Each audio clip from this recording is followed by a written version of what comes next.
और अब रुख करते हैं हमारे पड़ोसी मुल्क का, पाकिस्तान का। पाकिस्तान में खैबर पख्तूनख्वा में बड़ा आत्मघाती हमला हुआ है। हमलावर ने काफिले में बम विस्फोट कर दिया।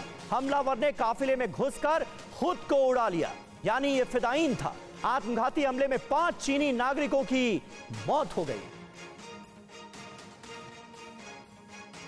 तो देखिए, इस हमले से जुड़ी तस्वीरें भी इस वक्त आपके सामने हैं। 5 चीनी नागरिकों की मौत हुई है इस बड़े हमले में। गुलाम अब्बास हमारे संवाददाता इस वक्त हमारे साथ मौजूद हैं। गुलाम, जरा बताइए, खैबर पख्तूनख्वा में ये बड़ा फिदायीन हमला हुआ है, बम विस्फोट किया जाता है और 5 चीनी नागरिक, 5 चाइनीज इसमें मारे गए हैं। क्या निशाना भी हमलावरों के, टेररिस्ट के वही थे? जी, लग ऐसा ही रहा है। ये इस्लामाबाद से कोस्टार जा रही थी एक बस, जिसको बशाम के करीब शांगला के मुकाम पर एक जो गाड़ी थी जिसमें बारूद था, कार, उसने हिट किया, जिसमें 5 चीनी जो सिटीजन हैं उनकी मौत हो गई है। और इसको कंफर्म किया है डीआईजी मालाकंड मोहम्मद अली गंडापुर ने।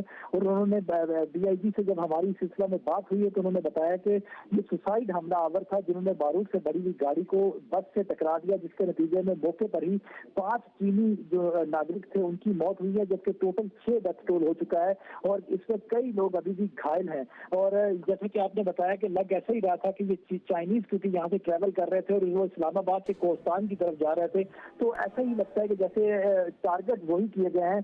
अभी तक जो चीनी सिटीजन है उनमें 5 की मौत हो चुकी है, और जबकि एक पाकिस्तानी सिटीजन की मौत हुई है। 6 लोगों की मौत हो चुकी है, जबकि काफी तादाद में लोग घायल भी हैं। और ये भी हमारे खास बात यह है कि गुलाम, इससे पहले भी कई बार चाइनीज नेशनल्स को वहां पर टारगेट किया जा चुका है। कई बार वो हमलों के शिकार हुए हैं, कई बार उन्होंने अपनी जान गंवाई है। क्या मकसद नजर आ रहा है हमलावरों का, और क्या चाहते हैं वो इस तरह से चीनी नागरिकों को निशाना बनाकर? क्या मैसेज देने की कोशिश?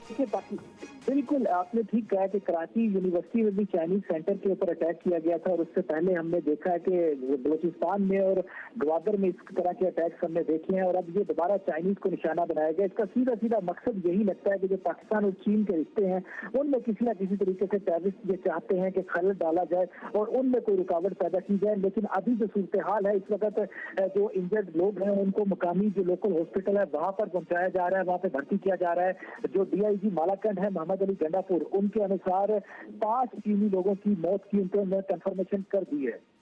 और हमलावरों का ताल्लुक किस तंजीम से है गुलाम? कोई जानकारी उनके बारे में पता चल पाई? देखिए, अभी तक किसी ने इसकी रिस्पॉन्सिबिलिटी कबूल नहीं की है, लेकिन इससे पहले मुख्तलिफ जगहों पे मुख्तलिफ अटैक्स होते रहे हैं, जिसमें डीएलए भी जो जिम्मेदारी कबूल करती रही है। इसके अलावा टीटीपी की तरफ से भी होते रहे ऐसी जिम्मेदारियां। लेकिन अभी क्योंकि ये थोड़ी देर पहले ये इंसिडेंट हुआ है और ये बस जो इस्लामाबाद से कोस्तान जा रही थी, बशाम के करीब शांगला के मुकाम पर इसको एक कार जो कि बारूद से बड़ी हुई कार थी, सुसाइड आत्मघाती हमलावरों ने उसको इस बस से टकराया, जिसमें 5 चाइनीज सिटीजन की मौत हो चुकी है। 6 लोग टोटल डेथ टोल है और कई लोग अभी भी घायल हैं, जिनको हॉस्पिटल भर्ती किया गया है। अच्छा गुलाम, ये बताइए कि इससे पहले भी जब इस तरह के इंसिडेंट्स हुए हैं, चाइनीज नेशनल्स को निशाना बनाया गया है, चीन ने बड़ा ऑब्जेक्शन रेस किया है पाकिस्तान के सामने और कहा है कि आपको हर हाल में चाइनीज नेशनल्स जो कि पाकिस्तान में रह रहे हैं उनकी सिक्योरिटी इंश्योर करनी होगी। और उसके बाद भी हम देख रहे हैं ये सिलसिला रुकने का नाम नहीं ले रहा है। ऐसे में पाकिस्तानी अथॉरिटीज के सामने इस वक्त कितनी बड़ी चैलेंजिंग सिचुएशन आन खड़ी हुई है? देखिए, बिल्कुल ठीक कह रहे हैं कि चाइना की तरफ से इससे पहले जब भी जो भी अटैक्स हुए हैं, चाइना की तरफ से बड़े सीरियस कंसर्न शो किए गए हैं और बाकायदा सिक्योरिटी को लेकर के हमने ये भी देखा कि दासू डैम पे जब ये अटैक हुआ था तो दासू डैम पे काम बंद कर दिया गया था और चाइनीज जो थे उनको वापस बुला दिया गया था। तो उसके बाद पाकिस्तान की सरकार की तरफ से ये श्योरिटी दी गई थी कि चाइनीज की सिक्योरिटी को मेक श्योर किया जाएगा और बढ़ाया जाएगा और हर तरह से उनको प्रोटेक्ट किया जाएगा।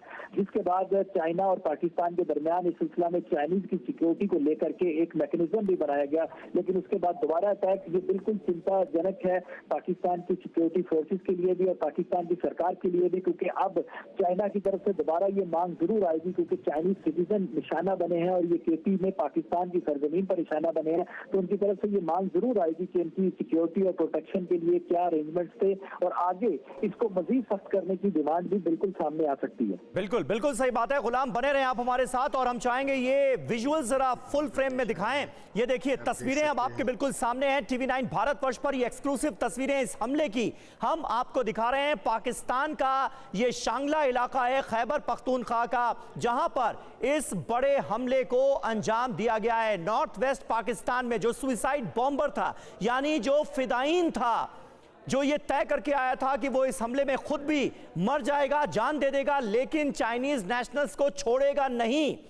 वो एक ट्रक लेकर आता है और इस कॉन्वॉय में टक्कर मारता है, जिसके बाद 6 लोगों की मौत हो जाती है और 6 में से 5 चीनी नागरिक थे, चाइनीज नेशनल थे। के सिन्हा इस वक्त हमारे साथ बतौर डिफेंस एक्सपर्ट जुड़ चुके हैं। सिन्हा जी, किस तरह से आप देखते हैं खैबर पख्तूनख्वा में ये बड़ा आत्मघाती हमला अंजाम दिया गया है और 5 चीनी नागरिक मारे गए हैं इसमें? जय हिंद समीर। देखिए, ये बढ़ता हुआ सी पैक के ऊपर में जो चाइना पाकिस्तान इकोनॉमिक कॉरिडोर है, उसके तहत जिस तरह से पाकिस्तान में खास करके जो टीटीपी है और अभी तो जो तालिबान से कुछ संगठन है, उन्होंने टोटल कह दिया कि चाइना को इसको छोड़ना ही पड़ेगा। कुछ खबरें ये भी आ रही थी कि उनके गोदार पोर्ट में और ये हमला ऐसा नहीं, आप देखिए 3-4 सालों से ये बढ़ता है। 2015 का ये प्रोजेक्ट है और अब आप 2024 तक, और ये हम लोगों का आकलन ये रहा था कि किसी भी तरीके से जो सी पैक है ये सक्सेसफुल नहीं होगा जो चाइनीज है, क्योंकि ये पूरा का पूरा ये पाकिस्तान के अस्तित्व को ही खत्म कर देगा जी। तो ये जो चीजें हो रही हैं वो उसके ऊपर में 2-3-4 उसके आयाम है। उसके एक आयाम है कि सी पैक को तुरंत खत्म कर दिया जाए और चाइना भी इसके बारे में सोच रहा है। अच्छा जी, बहुत बहुत शुक्रिया सिन्हा साहब हमसे बात करने के लिए। और हमारे साथ मेजर जनरल अश्विनी सिवाज भी इस वक्त हमें ज्वाइन कर रहे हैं। सिवाज साहब, किस तरह से आप देखते हैं और क्या कुल मिलाकर ये कोशिश है हमलावरों की कि किसी भी हाल में चाइना को यहां पर काम नहीं करने दिया जाएगा? और जैसा कि सिन्हा साहब कह रहे थे कि चाइना भी इस बारे में बहुत गंभीरता से अब विचार कर रहा है कि यहां से काम धाम खत्म कर दिया जाए। हाँ बिल्कुल, देखो समीर, सच्चाई यह है कि ये जो चाइना पाकिस्तान इकोनॉमिक कॉरिडोर था, ये एक फ्लैगशिप प्रोजेक्ट था बेल्ट रोड इनिशिएटिव का, और चीन ने $62 बिलियन का पैसा इसमें खर्च किया है।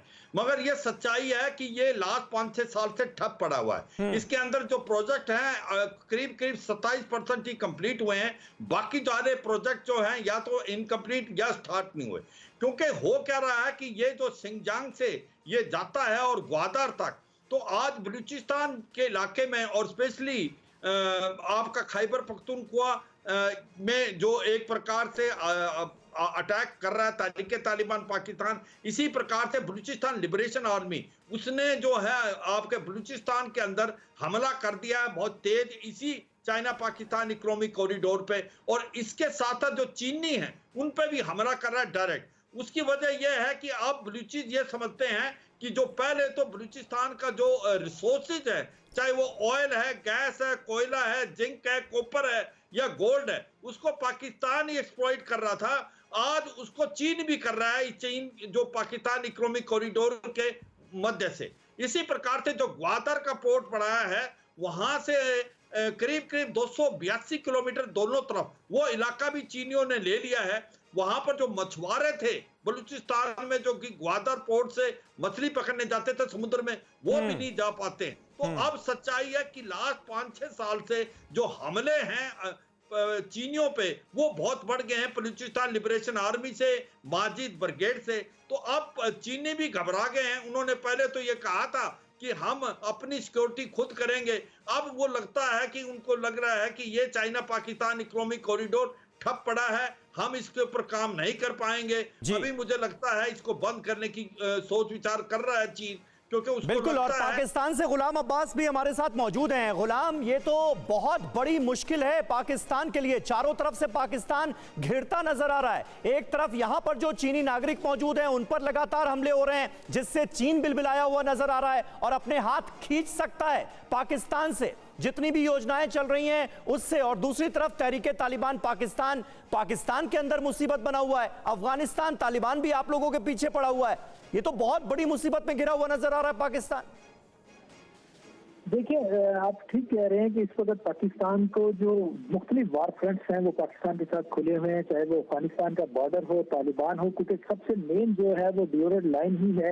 और जितने भी पाकिस्तान में ये अटैक्स होते रहे हैं, ये ज्यादातर टीटीपी के लोग हों या दूसरे लोग हों, वो उधर से आकर पाकिस्तान में अटैक्स करते रहे हैं। और जब से तालिबान ने टेक ओवर किया उसके बाद इसमें इजाफा हुआ है, क्योंकि टीटीपी के जो लीडर है मुल्ला फकीरुल्लाह और दूसरा गुल बहादुर, ये सब वो लोग हैं जो कि अशरफ गनी के रजीम में जेलों में बंद थे, लेकिन तालिबान ने आकर इनको रिहा कर दिया और उसके बाद इन्होंने पाकिस्तान को निशाना बनाया और ये रोज हर दूसरे दिन यहाँ पे निशाना बना रहे हैं। जहाँ तक बात है कि चाइना और पाकिस्तान रिलेशनशिप की, तो ये मुझे ऐसा नहीं लगता कि इससे फर्क जरूर पड़ेगा। चाइना की तरफ से ये डिमांड जरूर आएगी कि सिक्योरिटी इन्हांस की जाए।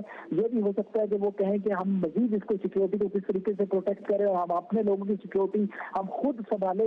ये सारे मामला हो सकते हैं, लेकिन अभी रोल बैक का मामला मेरा ख्याल है कि ये बहुत जल्दी होगा। ऐसा कुछ होता हुआ दिखाई नहीं देता, क्योंकि पाकिस्तान और चाइना के रिश्ते बहुत पुराने हैं और चीन को भी पता है, पाकिस्तान को भी पता है कि दोनों ने एक दूसरे के साथ चलना है। और ये जो सी पैक का मामला है, ये टेररिस्टों की तरफ से अभी तक जो लग ऐसा ही रहा है कि टारगेट जो सी पैक ही है। तो अगर चाइनीज निशाना बनते हैं तो इसका मकसद यही है कि सी पैक को किसी न किसी तरीके से रोकने की ये साजिश हो सकती है। और उसी में अगर वो चीन और पाकिस्तान इसमें रुकते हैं तो टेररिस्टों का जो मकसद है वो पूरा हो जाएगा। बिल्कुल बिल्कुल सही बात है। अश्विनी सिवाच साहब, क्या मानते हैं आप? गुलाम जिस तरह से कह रहे हैं कि निश्चित तौर पर यह एक बहुत बड़ा कंसर्न तो है ही, जिस तरह से चाइनीज नेशनल्स की एक बार फिर जान गई है कि मुमकिन यह भी है कि चीन अपने हाथ वापस खींच ले, लेकिन रोल बैक की फिलहाल कोई संभावना नजर नहीं आती, क्योंकि अल्टीमेटली चीन और पाकिस्तान हर प्लेटफॉर्म पर एक साथ नजर आ रहे हैं।